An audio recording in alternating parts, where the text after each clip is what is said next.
안녕하세요. 반갑습니다. 성경을 하루 한 장, 두 장 읽어서 성경을 통독하는 프로그램 이방에 찾아오신 여러분들을 환영합니다. 성경 말씀은 하나님의 말씀입니다. 하나님의 말씀을 읽을 때 어떤 깨달음을 얻느냐 하는 것은 대단히 중요한 문제입니다. 하나님은 이 성경 말씀을 통해서 오늘도 우리에게 말씀하시기 때문에 그렇습니다. 또 지금 이 순간에 주님이 내게 주시는 말씀도 중요하지만 이미 하신 말씀, 이미 일어난 사건들을 관찰하면서 하나님의 마음이 뭔지, 하나님의 뜻이 무엇인지 아는 것은 대단히 중요한 일입니다. 불행한 역사가, 실패한 역사가 반복되지 않기를 간절히 바랍니다. 그런 점에서 우리는 성경을 읽으면서 성경 속에 등장하는 인물들을 통해서 또한 많은 교훈을 얻습니다. 오늘은 마가복음 2장에서 세리와 죄인들과 함께 잡수시는 예수님을 발견하게 됩니다. 예수님의 갈릴리의 사역이 왕성하게 펼쳐지죠. 예수님은 북쪽 지방에 있는 그 갈릴리 호수 주변에 있는 갈릴리 지역, 그리고 중간에 있는 사마리아 지역, 그리고 예루살렘에 있는 유대인 지역, 유대 지역, 이 세 지역을 오르락 내리락 하면서 3년 동안 복음을 전하시고 치유 사역을 하셨습니다. 주로 왕성하게 활동을 하시는 무대는 갈릴리라고 볼 수 있습니다. 이 갈릴리에서 왕성하게 지금 복음 사역이 펼쳐지고 있죠. 중풍병자가 고쳐지고 서기관들은 고운 시선으로 보지 않습니다. 세리, 그 세관에 있는 세리를 주님이 제자로 부르시고 많은 세리와 죄인들과 함께 잡수십니다. 이 유대인들은 그런 예수님을 고운 시선으로 볼 리가 없지요. 결국 아주 시시비비를 여러 가지 겁니다. 왜 예수님이 제자들은 금식을 하지 않는가? 왜 안식일에 미리삭을 추수를 해서 먹는가?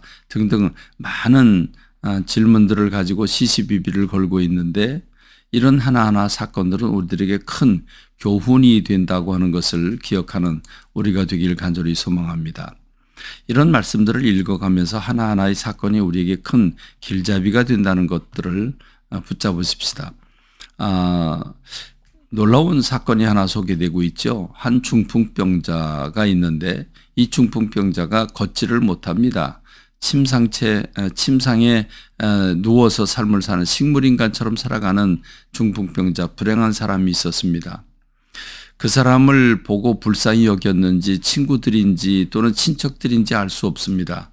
이 중풍병자가 요청을 했는지는 알 수 없는데 여하튼 이 중풍병자를 데리고 오는데 네 사람이 침상채 들고 옵니다. 그리고 왔는데 예수님을 둘러싼 사람들이 너무도 많습니다. 도저히 뚫고 나갈 수가 없습니다. 그러나 이들은 거대한 장벽을 포기하지 않았죠. 결국 지붕으로 올라갑니다. 여러분 그 좁은 계단으로 해서 지붕으로 올라간다는 게 얼마나 힘든 일이겠습니까? 그리고 지붕을 뜯는다. 물론 우리나라처럼 이렇게 석가래를 얹고 그 위에 어마어마한 지붕을 하는 것과는 좀 구조가 달랐습니다. 가지들을 엮어놓고 그 위에 이제 흙들을 덮고 이런 스타일이었기 때문에 그럼에도 불구하고 그들이 지붕을 헤친다고 하는 것은 소리도 날 것이고 그리고 지저분한 흙더미들이 또 떨어져 내릴 것이고 나무 가지들이 떨어져 내릴 거 아니겠습니까? 침상을 내리려고 하면 얼마나 많은 공간을 뜯어야 되겠습니까? 어마어마한 일이 아니겠습니까? 그러니까 여러분 상상 못할 일을 한 겁니다. 여러분은 그럴 믿음이 있습니까? 그럴 용기가 있습니까? 그럴 열정이 있으십니까? 우리가 인생을 살면서 수많은 문제들을 접하게 되는데 수많은 장애물들을 만나게 되는데 그 장애물들을 돌아가거나 장애물 앞에서 포기하고 가거나 그렇게 될 겁니다. 돌아서라도 피해서 앞을 전진해 나가면 좋은데 우리가 이 거대한 장벽 앞에서 이건 어쩔 수 없어. 이건 우리의 방법으로 안 돼. 그리고 포기하는 일이 얼마나 많습니까? 제가 볼 때는 이 중풍병자에 관한 사건도 그렇습니다. 이게 이렇게 지붕을 뚫고 예수님 앞에 그 환자를 내려놓는다고 하는 건 정말 상상 초월할 얘기죠.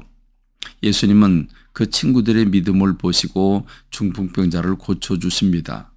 여러분 생각해 보시죠. 중풍병으로 여러 날 침상에서 생활을 했다고 한다면 여러분 그의 근육이 온몸에서 다 빠져나가지 않았겠습니까? 주님은 그의 그 중풍병자의 죄를 사해 주시고 그 침상을 들고 가라고 명령을 하십니다. 근데 그 침상을 버쩍 들고 갑니다. 여러분 이 침상을 몇 명이 들고 왔어요? 4명이 들고 왔습니다. 근데 그 침상채 들고 온 그 침상을 혼자서 근육이 다 빠진 사람이 들고 갑니다. 무엇입니까? 하나님의 역사지요. 하나님의 역사는 이렇게 불가능을 가능하게 하는데 그것은 거대한 장벽을 물리치는 믿음과 열정이 있었다고 하는 것입니다. 오늘 저와 여러분들에게 이런 믿음과 이런 열정이 있었으면 좋겠습니다. 예수님은 세관에 앉아있는 레위를 부르십니다. 그러자 그가 기뻐서 잔치를 벌입니다. 그런데 그 모습을 보고 세리와 죄인들과 함께 한다고 비아냥거리는 이 바리새인과 서기관들을 향해서 건강한 자에게는 의원이 쓸데없지만 병든 자에게 쓸데있다고 얘기를 하십니다. 나는 이 죄인들을 위해서 이 세상에 왔다라고 주님이 말씀을 하시죠. 그런가 하면 예수님의 제자들이 금식하지 않는다고 또 시비를 겁니다. 그러니까 예수님께서 신랑이 있는 동안에 금식하는 사람 그런 바보가 세상에 어디 있느냐. 그러나 신랑을 잃어버리면 금식할 때가 있을 것이다 라고 얘기를 합니다. 그렇습니다. 생배의 조각을 낡은 옷에 붙이는 자가 없다고 곧 구약을 완성하신 예수님이 오셨는데 그 예수님을 못 알아보고 그 전문가들인 그들이 종교 지도자들인 그들이 예수님께 온갖 시시비비를 겁니다. 안식일에 미리 이삭을 손으로 훑어먹었다고 추수했다고 또 시비를 겁니다. 여러분은 바리새인이나 서기관과 같은 시각이 없습니까? 내가 가진 시각으로 예수님과 교회와 또 목회자들과 이 하나님의 나라에 대해서 판단하고 있는 것은 아닙니까?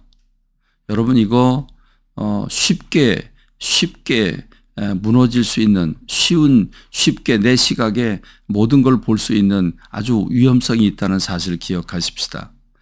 이렇게 성경 한 장 안에 많은 메시지들이 들어있는데 이 교훈과 메시지들을 마음속에 새겨서 말씀 붙잡고 살아가는 저와 여러분 되기를 바랍니다.